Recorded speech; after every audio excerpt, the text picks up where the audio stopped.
ప్రభువు నందు ప్రియ దేవుని బిడ్డలారా, దయచేసి మీ పరిశుద్ధ బైబిల్ గ్రంథాన్ని తెరవండి. హగ్గయి గ్రంథం మీ ముందుంచుకోనండి. హగ్గయి గ్రంథము పరిశుద్ధ బైబిల్ గ్రంథంలో 37వ పుస్తకం. పాత నిబంధనలో ఇది 37వ పుస్తకం. చిన్న ప్రవక్తల గ్రంథాల్లో 10వ పుస్తకం.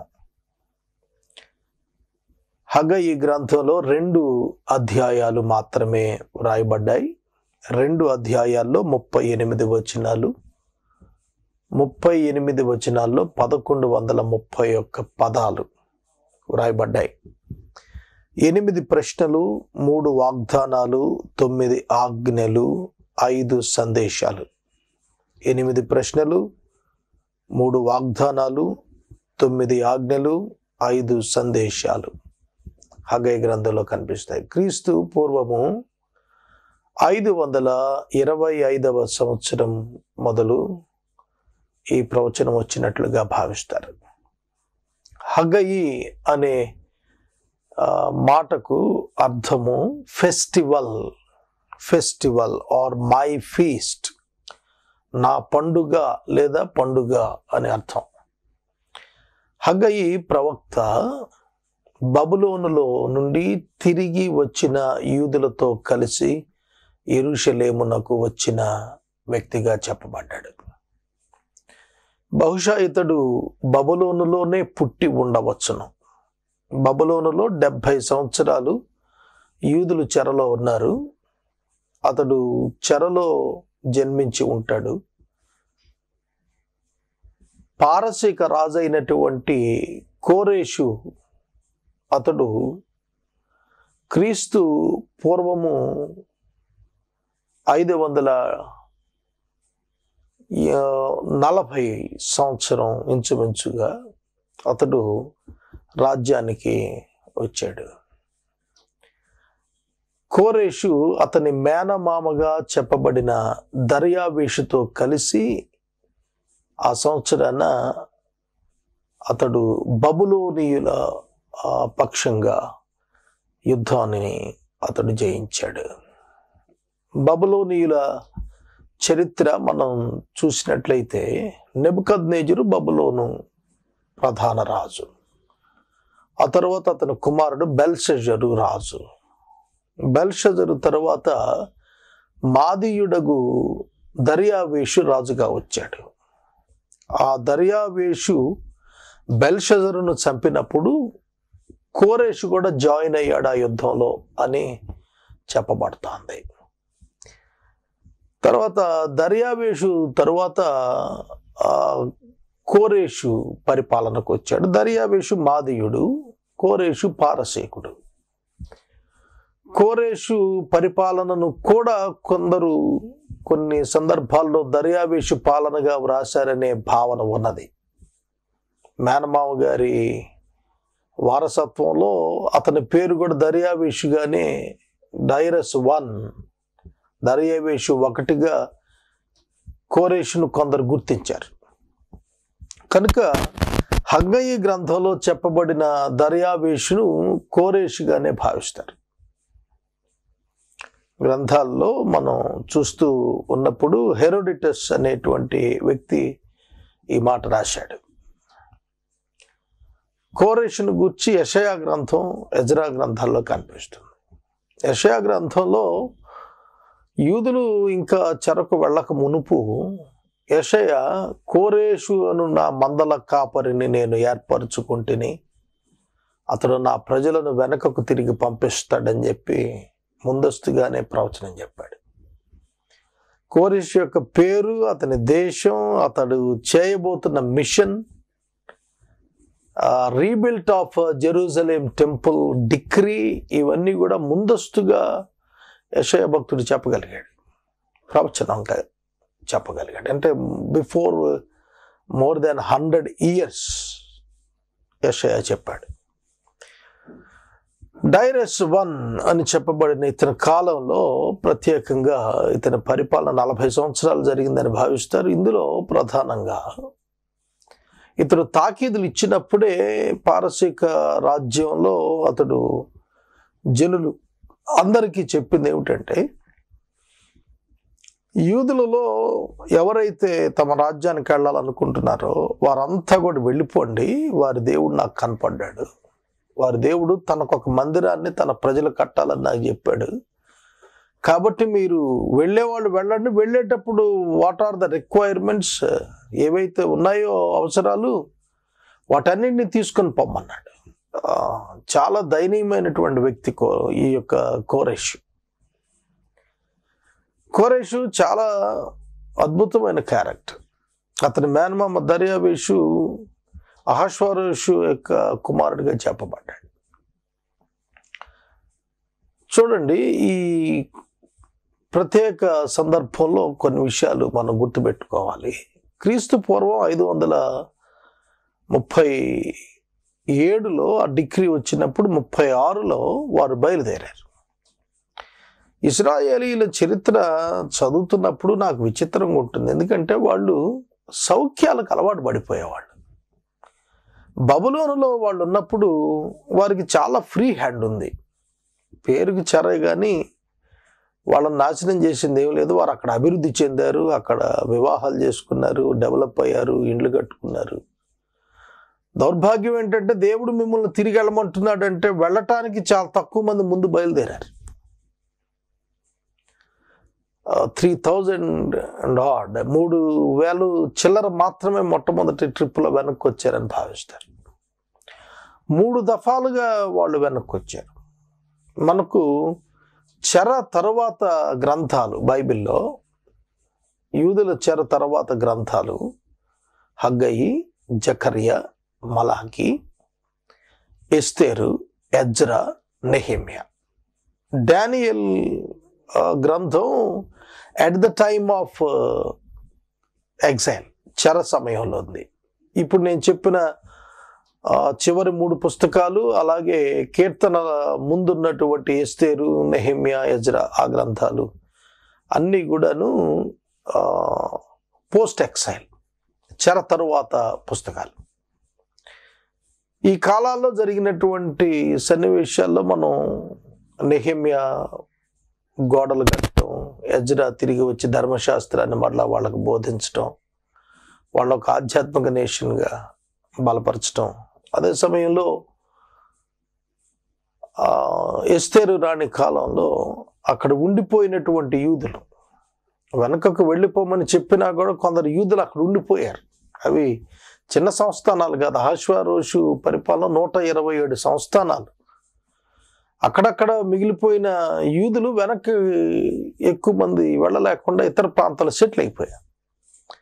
ఆ సెటిలర్స్ని చంపటం కోసం ప్రయత్నం జరిగినప్పుడే ఎస్తేరు రాణిగా ఉంది. కనుక హగ్గయి గ్రంథంలో మనం ప్రధానంగా చూసేది ఏమిటంటే rebuilt of temple of God in Jerusalem. Solomon దేవాలయం కట్టాడు క్రీస్తు పూర్వం 1000 సంవత్సరాలప్పుడు. క్రీస్తు పూర్వం 1000 ఏండ్లప్పుడు దావీదు గారు ఉన్నారు. 960 సంవత్సరాలప్పుడు సొలొమోన్ వచ్చాడు. సొలొమోను దేవాలయం కట్టినది బబులోను చక్రవర్తి నెబుకద్నెజరు క్రీస్తు పూర్వం 586లో పడగొట్టించాడు. వారు క్రీస్తు పూర్వం 600లోనే చెరగబోయారు. 5 తక్కువ 600 అంటే 605 BC. అక్కడి నుంచి 70 లెక్కేసుకుంటే ఒక లెక్క సరిపోతుంది, 536. మరొక లెక్క లెక్కేస్తే మందిరం పడగొట్టబడింది 586. మందిరం మళ్ళా రీడెడికేట్ చేయబడింది 515. కనుక దాన్ని మనం చూసినప్పుడు అది 70 సంవత్సరాలు కరెక్ట్గా సరిపోతుంది. 70 సంవత్సరాలు చెర, భౌతికంగా యూదుల departure or away from the Jerusalem 70 years అయితే, మందిరం పడగొట్టిన నుంచి మందిరం తిరిగి కట్టడానికి కూడా 70 సంవత్సరాల టైమే పట్టింది. కాబట్టి ఇక్కడ మనం గమనించాల్సింది ఏమిటంటే హగ్గయి ఎక్సైల్ రిటర్న్డ్ జూయిష్ పీపుల్లో ఉన్నవాడు. ఆ యొక్క బబులోను చెర నుండి వెనకకు తిరిగి వచ్చిన గుంపులో ఉన్నాడు. వచ్చిన తరువాత జరిగిన సంఘటన ఏమిటి, ఎవరెవరు నాయకత్వంతో వారు బయటకు వచ్చారని జెరుబ్బాబెలు యూదా యొక్క అధికారిగా ఉన్నాడు. తర్వాత కింగ్స్ రాలేదు, కానీ అధికారులు వచ్చారు. ఆ అధికారులు నాయకత్వంలో ఉండేవారు. అప్పుడు యెహోయాదా కుమారుడు అయినటువంటి యెహోషువ యాజకుడు ఉన్నాడు. సో ఒక యాజకుడు, ఒక నాయకుడు ఉన్నాడు, ఒక ప్రవక్త లేవాల్సి వచ్చింది. వాళ్ళు వెనక్కి తిరిగి వచ్చారు, ఒక రాజ్యాన్ని ఎస్టాబ్లిష్ చేసుకోవటానికి సతమతం అవుతున్నారు. దేవాలయం ప్రారంభించారు. ప్రారంభించిన వెంటనే అక్కడున్న స్థానిక సమరయులు వాళ్ళు అటాక్ చేశారు. మీరు మందిరం కట్టాకి లేదని. ఇవాళే కాదు, మందిరాలు కట్టకుండా ఆపేటువంటి పెద్ద మనుషులు ఇవాళ కాదు, ఆ రోజును కూడా దేవాలయం, యెరూషలేము దేవాలయం కట్టడానికి వీల్లేదని చెప్పి సమరయులు యుద్ధం మొదలుపెట్టారు. వాళ్ళు ఆల్రెడీ వెనక్కి తిరిగి వచ్చినటువంటి వారు, పెద్ద జనాభా లేరు, పెద్ద వారియర్స్ కాదు వాళ్ళు. దాంతో వాళ్ళు భయపడిపోయి 16 సంవత్సరాలు వాళ్ళు దేవాలయ నిర్మాణం ఆపేశారు. తిరిగి నిర్మాణం చేయటం ఆపారు. అప్పుడు దేవుడు హగ్గయి అనే వ్యక్తికి తన ప్రవచనాలు ఇచ్చి మాట్లాడించాడు. మీరు అనుకుంటున్నారు ఇంకా సమయం రాలేదు, ఇంకా రాలేదు అనుకుంటున్నారు. ఈ లోపల ఈ 16 సంవత్సరాల్లో చక్కగా యూదులు సెటిల్ అవటం ప్రారంభించారు. దేవుడి సంగతి మనకెందుకు, మనం బతికితే బాగుంటుంది చాలు, మన బిజినెస్ బాగుంటే చాలు, మన అగ్రికల్చరల్ బాగుంటే చాలు, మన కుటుంబాలు స్టేబుల్ అయితే చాలు అన్నట్టుగా వాళ్ళు తయారయ్యారు. దేవుడు పంపిన ఉద్దేశం ఏమిటి? అసలు వాళ్ళని వెనక్కి తిరిగి పంపింది, తిరిగి మందిరం నిర్మాణం చేయబడాలి. అంతటి పెద్ద మందిరం కాకపోయినా జెరుబ్బాబెలు కాలంలో ఒక మందిరం కట్టబడుతుంది, కానీ ప్రభావంకి వచ్చేటప్పుడు ఇదే పెద్ద ప్రభావం కలిగిందిగా ఉంటుందండి. బైబిల్ గ్రంథంలో యెరూషలేము యొక్క టెంపుల్స్ మనం చూస్తే మొట్టమొదట దేవుడు ప్రత్యక్ష గుడారాన్ని ఇచ్చాడు మోషేకి. అది మూవబుల్ ట్యాబర్నకల్, తెరలతో కట్టబడి కొనసాగుతూ వచ్చేది. దానిలో మందసం ఉండేది. ఆ మందసాన్ని మోసుకుపోతుండేవాళ్ళు. అదంతా అమరికంత హెబ్రీ పత్రికలో 9వ అధ్యాయంలో చూస్తాం. ఆ తరువాత దావీదు ఒక పర్మనెంట్ టెంపుల్ కట్టాలనుకున్నాడు, కానీ సొలొమోను ద్వారా కట్టించాడు. దాన్ని నెబుకద్నెజరు పడగొట్టించాడు. ఆ తర్వాత మళ్ళా జెరుబ్బాబెలు మందిరం కట్టాడు. దాన్ని హేరోదు రిపేర్స్ చేశాడు. క్రీస్తు శకం 70లో యేసుప్రభు మరణానంతరం టైటస్ అనే రోమన్ గవర్నర్ దాన్ని పడగొట్టించాడు. ఆ తర్వాత యూదులు ప్రపంచం అంతా చెదిరిపోయారు, మందిరం లేదు. అక్కడ మరలా మందిరం కట్టబడాలి, అది ప్రవచనం. ఫిజికల్గా ఒక టెంపుల్ అక్కడ నిర్మించబడాలి. దానికోసమే ప్రపంచం అంతా ఇప్పుడు ఎదురు చూస్తాను. ఆ మందిరం నిర్మాణం చేయబడింది అని అంటే Lord's second coming is at hand. అది ప్రాఫెసీ లెక్క. కనుక దానికి ఎంత టైం తీసుకుంటారు, యూదులు ఎప్పుడు కట్టేస్తారు అనేది మనకు తెలియదు. శంషాబాద్ ఎయిర్పోర్ట్కి వెళ్ళేటువంటి మార్గంలో ఉన్నటువంటి 18 కిలోమీటర్ల వంతెన ఎక్కడో నిర్మాణం చేసిన ముక్కలు తీసుకొచ్చి ప్లేట్స్ పెట్టి అంటించి పారేశారు. చాలా వెరీ షార్ట్ టైంలో అయిపోయింది అది. ఈ మధ్యనే విన్నాం చంద్రబాబు నాయుడు గారు ఆ చైనా టెక్నాలజీ ఏదో తెస్తున్నాడని. అందులో రోజుకు ఒక అంతస్తు చొప్పున 3 అంతస్తుల చొప్పున 30 అంతస్తులు కట్టేస్తారండి 12 రోజుల్లో. కాబట్టి ఈ జెరూసలేం టెంపుల్ రీబిల్డింగ్ అనేది మళ్ళీ ఒకసారి ప్రభు రాకడ ముందు జరుగుద్ది. తర్వాత యెహెజ్కేలు గ్రంథంలో మిలీనియం టెంపుల్ 1000 సంవత్సరాల పరిపాలనలో ఆయన ఆ మందిరం ఆ భయంకరమైనటువంటి భూకంపం అనంతరం ఆ టెంపుల్ ఏరియాని ఆయన ఎట్లా చేస్తున్నాడు అనేది అక్కడ చెప్పాడు. కాబట్టి ఈ దేవాలయం అనేటువంటిది it is the symbol of God's dwelling among them. అది వారి గుర్తుగా వారికి ఇవ్వబడింది. అందుకని అది కట్టడం అనేది దేవుని యొక్క చిత్తం. అందుకనే దేవుడు వాళ్ళని వెనక్కి తిరిగి వెళ్ళి కట్టుకొని రబ్బాయిని పంపించాడు. ఏదైతే వాళ్ళు దుఃఖపడ్డారో వారి పితరులు, దాన్ని మరలా తిరిగి వాళ్ళకి ఇవ్వటానికి దేవుడు ఇష్టపడ్డాడు. అదే రెస్టోరేషన్ అన్నాం. మళ్ళీ తిరిగి దేవుడు సమకూర్చుట అది గొప్ప సంగతి కదా. బబులోనికి వెళ్ళిపోయిన వారు, అశ్షూరుకి వెళ్ళిపోయిన వాళ్ళు మళ్ళా తిరిగి ఆ స్థలానికి రావటం అది ఆశీర్వాదకరమైన పని కదా. కానీ శత్రువులకు భయపడి కట్టడం ఆపేశారు. అప్పుడు వారి పరిస్థితి ఏంటంటే వారికి కరువు వచ్చింది. వాళ్ళు సరభవేశం కూడా ఇళ్లలో పడుకోవటం మొదలుపెట్టారు. తిన్నవాడికి కడుపు నిండటం లేదు, త్రాగితే దప్పికి తీరటం లేదు, ఎంత పంట వేస్తే అంత ఇంటికి రావటం లేదు. ఆ పరిస్థితులను బట్టి హగ్గయి వాళ్లకు 5 ప్రసంగాలు చేశాడు, 5 మెసేజెస్ ఇచ్చాడు. ఆ 5 మెసేజెస్ పీరియడ్స్ అన్నీ కూడా దర్యావేషు యొక్క పాలనలో ప్రొవిన్సెస్లో ఉన్నాయి ఈ దేశాలన్నీ కూడా. అందుకనే కాలం దర్యావేషుదే రాయబడింది. కోరేష్ గారిని చెప్పుకోవాలి దీన్ని మనం. దర్యావేషు అనే పదాన్ని డైరెస్ 1 అంటారు ఇంగ్లీష్లో. దీన్ని కోరేష్ యొక్క పాలనలోనే మనం భావించాలి. వాస్తవంగా దర్యావేషు అనేవాడు అహష్వేరోషు కొడుకు, కోరేష్కి మేనమామని చెప్పబడింది. కనుక ఇక్కడ మనం చూస్తున్నప్పుడు 5 డేట్స్ కూడా మనకు బైబిల్ గ్రంథంలో హగ్గయి గ్రంథంలోనే ఇచ్చాడు. 1వ అధ్యాయం 1వ వచనంలో అంటాడు, 6వ మాసము 1వ దినము 2వ సంవత్సరము, దర్యావేషు ఏలుబడి యందు 2వ సంవత్సరము 6వ నెల 1వ దినమున హగ్గయి ద్వారా దేవుడు మాట్లాడెను. 1:1 ఉంది. రెండవది 1వ అధ్యాయం 12 నుంచి 15 వరకు మనం చూస్తున్నప్పుడు ఇక్కడ చెప్పబడినటువంటి మాట ఏమిటంటే, 24వ దినము 6వ మాసము దర్యావేషు యొక్క 2వ సంవత్సరము. మూడవది 2వ అధ్యాయం 1వ వచనం నుండి 9 వచనాల మధ్య దర్యావేషు యొక్క 2వ సంవత్సరపు కాలము 7వ నెల 21వ తారీఖు అని చెప్పబడింది. 4వ ప్రసంగం 4వ ప్రాఫెసీ 24వ తారీఖు 9వ నెల, అదే 2వ సంవత్సరం.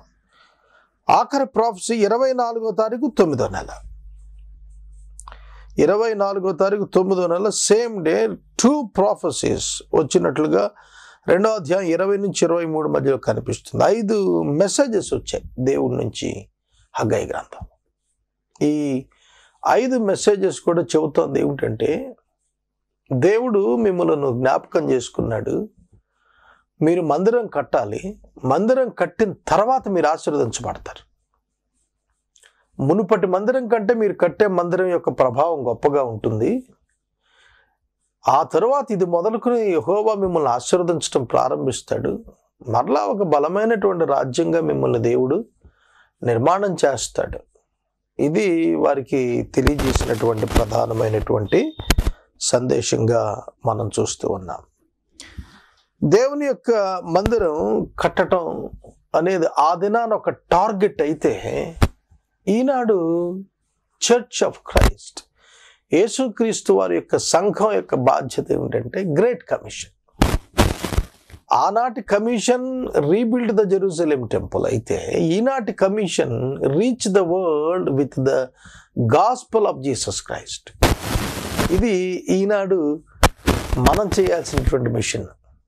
ఆనాడు యూదులు ఎట్లయితే సరంబి వేసిన గుడారములలో నిద్రపోయారో, చక్కగా భోంచేసి పడుకున్నారు, ఇవాళ సంఘం కూడా అట్లాగే ఉంది.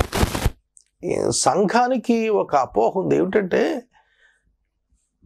సువార్తీకరణ బాధ్యత కేవలం ఇవాంజలిస్టులు, పాస్టర్లు, రెవరెండ్లు, బిషప్లు వీళ్ళదే అనుకుంటున్నారు. కానీ it is the responsibility of every believer. ప్రతి విశ్వాస యొక్క బాధ్యతని తెలుసుకోలేకపోతున్నారు. కనుక ఇవాంజలిజం ప్రతి ఒక్కటి చేయొచ్చు. సువార్త చెప్పటానికి ఏమి ఆటంకాలు లేవు, ఎవరైనా చెప్పచ్చు. ఏ విశ్వాసి అయినా మరొక వ్యక్తికి సువార్త చెప్పచ్చు.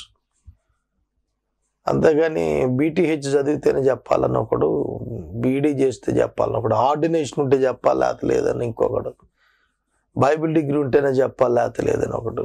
ఇదేమి బైబిల్లో లేదు. మీరు సర్వలోకంలోకి వెళ్ళి శిష్యులనుగా చేయమన్నాడు. శిష్యులను తయారు చేయటమే సువార్తీకరణ యొక్క ఉద్దేశం. దానికి ఏ విధమైనటువంటి ఆటంకాలు లేవు. Every believer is a full time minister. ప్రతి విశ్వాసి పరిపూర్ణమైన సంపూర్ణ కాల సేవకుడే. ఇది ఒక్క వ్యక్తి మీద కాదు, ప్రతివాడి మీద ఉంది. ఎవరైతే చెర నుండి తిరిగి వచ్చారో వారందరి భుజస్కంధాల మీద మందిర నిర్మాణ బాధ్యత ఉంది. ఎవరైతే పాపము నుండి విమోచించబడ్డారో వారందరి భుజస్కంధాల మీద దేవుని యొక్క మందిరమైన సంఘాన్ని కట్టాల్సినటువంటి బాధ్యత ఉన్నది. కాబట్టి మాకేం బాధ్యత లేదు, మేము 10 రూపాయలు చందా వేసి వెళ్ళిపోతాం చాలు అనుకుంటే కుదరదు. If you are a Christian, true Christian, real Christian, you must evangelize. నువ్వు సువార్తీకరణ చేయాల్సిందే. ఒక ఆయన నన్ను అడిగాడు, ఒక హోటల్కి తీసుకెళ్ళాడు, కూర్చోబెట్టాడు, చక్కటి టిఫిన్ ఆర్డర్ ఇచ్చాడు. తింటుండగా నన్ను అడిగాడు. అప్పటికే మేమిద్దరం 10-15 సంవత్సరాలకి స్నేహితులం. ఆయన చాలా పెద్ద ఆయన, వెరీ ఏజ్డ్ వన్. సాగర్, నీకు ఏమన్నా దర్శనం ఉందా అని అడిగాడు. నేను ఆయనకి చెప్పాను, నాకేం దర్శనం అంటే ఏం లేదు, నేను ఇష్టపూర్వకంగా సువార్తకునిగా మారానని చెప్పాను. Because I am a believer, I felt it is my responsibility to proclaim the gospel, I said. When I ran, no, you should not. నువ్వు సువార్త చెప్పకూడదు అన్నాడు. నేను ఆశ్చర్యపడ్డాను. కానీ నేను వెంటనే ఆయన్ని టిఫిన్ చేస్తున్న అడిగాను, మరి మీకు దర్శనం ఉందా? నాకు దర్శనం ఉంది అని అన్నాడు. నేను ఆయన అడిగాను, మరి నువ్వెందుకు సువార్త ప్రకటించలేదు? దర్శనం ఉంది కదా. ఆ ప్రయత్నంలో ఉన్నానన్నాడు. ఎంతకాలం కానీ? 10 సంవత్సరాలుగా అన్నాడు. నేను ఆయనకి చెప్పాను, నేను 10 సంవత్సరాలుగా నువ్వు అనుకుంటున్న విధమైన దర్శనం లేకుండానే దేవుడు నాకు ఇచ్చిన భారాన్ని, నాకు ఇచ్చిన బాధ్యత బట్టి నేను సువార్త చెబుతున్నాను. సువార్త చెప్పినందుకు నేను నరకానికి, సువార్త చెప్పనందున దర్శనం కలిగిన నీవు పరలోకానికి ఎట్టేళ్తావు అని అడిగాను. సోదరుడా, సోదరి, ఈనాడు ఏమిటి సందేశం? హగ్గయి గ్రంథాన్ని ధ్యానిస్తే ఏమొచ్చేస్తుంది? ఆనాటి చరిత్ర తెలుసుకుంటే ఏమిటి ప్రయోజనం? దాని నుంచి కొన్ని పాఠాలు మనం నేర్చుకోవాలి. లైఫ్కి బైబిల్ అప్లై చేసుకోవాలి. Life application is very important. కనుక దర్యావేష్ గురించి మాట్లాడుకోవటం, పారసిక కోరేషన్ గురించి మాట్లాడుకోవటం, వాళ్ళ రిలేషన్షిప్స్ గురించి, వారి టైమింగ్స్ గురించి, వారి పరిపాలన గొప్పతనం గురించి, అప్పుడున్న రాజ్యాల గురించి, ఇట్స్ ఆల్ హిస్టరీ. అదంతా చరిత్ర. What about the present situation? ప్రస్తుతాన్ని మనం ఏం చేయాలి? What should we do? ప్రపంచాన్ని క్రైస్తవ దేశాలుగా, ప్రపంచంగా మార్చమని బైబిల్ చెప్పలేదు. It's a wrong notion of other religious people about Christianity. ప్రపంచం క్రైస్తవ ప్రపంచం చెయ్యండి అని ఎక్కడ చెప్పలేదు. ప్రపంచానికి సువార్త అందించండి. ఏమిటి సువార్త? క్రైస్తవులు అవ్వండి అనా? కాదు. యేసును అంగీకరించి అగ్నిగుండం నుండి తప్పించుకోండి. That is the message. అందుకని క్రైస్తవులుగా మారిపోండు అని చెప్పి చెప్పనక్కర్లేదు. ఈ రాంగ్ అండర్స్టాండింగ్ సమాజంలో నుంచి తుడిచేసే బాధ్యత కలిగిన బోధకులు దీని మీద అసలు దృష్టి పెట్టడం లేదు. అది విచారకరం. పౌలు అందుకని అన్నాడు, నేను ఎవరికి బాప్తిస్మం లేదన్నాడు. యేసు ప్రభువుని గురించి కూడా ఆయన యుద్ధ ఉన్నవారు ఇచ్చారు బాప్తిస్మం అన్నాడు, కానీ ఆయన కూడా ఎవరికి ఇవ్వలేదని చెప్పారు. యేసు బాప్తిస్మం ఇవ్వలేదు, పౌలు కూడా బాప్తిస్మాలు ఇవ్వలేదు. కనుక బాప్తిస్మం రక్షించదు, రక్షించబడిన వాడు బాప్తిస్మం తీసుకుంటాడు. That is the difference. ఇది పబ్లిక్లోకి ఎందుకు తీసుకెళ్ళలేకపోతుంది? ఇది నాన్న, ఇట్ ఈస్ అ ఫెయిల్యూర్. ఇవాళ అది వైఫల్యంగానే చెప్పుకోవాలి. ఏంటో ప్రపంచంలో క్రైస్తవులు పెరిగిపోతారని కొందరు, ఇంకొక కోణంలో ప్రపంచంలో ముస్లింలు పెరిగిపోతున్నారని కొందరు, ప్రపంచంలో హిందువులు తగ్గిపోతున్నారని కొందరు. అనవసరపు ఆనందాలు. మతాల మీద God has no interest at all. ఇది మనం తెలుసుకొని తీరాలి. దేవుడు మతాల మీద, మందిరాల మీద తన దృష్టిని నిలపలేదు ఎప్పుడు కూడా. His target is people. Love the people. ప్రజలను ప్రేమించు, ప్రేమించు, ప్రేమించు. ఎంతగా అంటే ప్రాణం కంటే ఎక్కువగా చేసి చూపించాడు. భూమి మీదకి వచ్చాను. కనుక హగ్గయి గ్రంథం ఏం చెబుతుందంటే, complete the task which God has entrusted you. దేవుడు నీకు ఏది ఇచ్చాడో దాన్ని పూర్తి చేయమని చెబుతాం. కనుక పూర్తి చేయమని చెబుతున్నాడు కదా అని చెప్పి అందరినీ క్రైస్తవులు చేసేయమని చెప్పి దేవుడు చెప్పలేదు. అందరు క్రైస్తవులు ఎందుకు అవుతారు? బైబిల్ ఎప్పుడో చెప్పింది. చాలా కొద్ది మంది రక్షించబడతారు. పిలువబడిన వారు అనేకులు, కానీ ఏర్పరచబడిన వారు కొద్దిమంది అని చెప్పింది. కాబట్టి ప్రపంచం ఎన్నటికీ క్రైస్తవ ప్రపంచం కాదు. ప్రపంచం ఎన్నటికీ మహమ్మదీయ ప్రపంచం కాదు. ప్రపంచం ఎన్నటికీ కమ్యూనిస్ట్ ప్రపంచం కాదు. ప్రపంచం ఎన్నటికీ హైందవ ప్రపంచం కాదు. ప్రపంచం ప్రపంచంలానే ఉంటుంది, దానిలో అందరూ ఉంటారు. ఇది మనుషులు ఈ చివరి దినాల్లో తెలుసుకోవాల్సిన ఆవశ్యకత ఎంత. ఈ ఫేస్బుక్లో వస్తున్న వికృతమైన కొన్ని పోస్టులు చూస్తుంటే హృదయం విదారకంగా అనిపిస్తుంది. అది ఒకసారి పంపేవాడు కూడా ఆలోచన చేసుకోవాలి. పంపేవారి యొక్క మానసిక స్థితి కూడా ఒకసారి బేరీ చేసుకోవాలి. ఎందుకు చేస్తున్నాం, సమాజంలో ఎట్లా రిఫ్లెక్ట్ అవుతుంది ఇది అనేది వారు ఆలోచించాలి. You don't need to support the Christianity. Christianity is Christianity, that's. క్రైస్తవ్యాన్ని నువ్వు సపోర్ట్ చేస్తే then what is the power of God in it? Nothing. కనుక అది దేవునిది అయినప్పుడు who needs to support it? It is the act of God. దేవుడు దాని పని అది చేసుకుంటాడు. కనుక ఇవాంజలిజం చెయ్యాలి. అది దేవుడు మనకిచ్చిన టాస్క్. ఇందులో హగ్గయి గ్రంథంలో దేవుడు నిన్ను పంపించింది ఎందుకు ఈ లోకానికి? నేను బ్రతికిస్తుంది ఎందుకు? నాకు ఆరోగ్యం బాగాలేదు, అయినా నేను నీరసంగా ఉన్నా లేచి కూర్చుని ఈ వాక్యం ఎందుకు చెబుతున్నానంటే, it is my job on the earth for today. దేవుడు ఈ దినానికి నాకు ఇచ్చిన పని ఇది. ఇది చేయకుండా నేను పడుకుంటే మీనింగ్లెస్ ఫర్ మై లైఫ్. అది నా భావన. అందుకే నేను లేచి కూర్చొని వాక్యం చెబుతున్నాను. 5,000 ఎపిసోడ్స్లో వెరీ హార్డ్లీ 4 or 5 రిపీట్స్ ఉన్నాయి అంతే. అది కూడా టెక్నికల్ ప్రాబ్లమ్స్లోనే తప్ప ఎన్నడూ కూడా నేను నిర్లక్ష్యం చేయలేదు. కనుక నేను మనవి చేస్తూ ముగిస్తున్నాను. హగ్గయి గ్రంథం ఆనాటి పరిస్థితులలోని వివరణ చెబుతూ ఈనాటి క్రైస్తవ సంఘం తమ మత ఆచార ధోరణులు విడిచి, భయాన్ని విడిచి క్రీస్తు ప్రేమ సువార్తను లోకానికి చాటాలి. అది సందేశం నేను నేర్చుకుంది.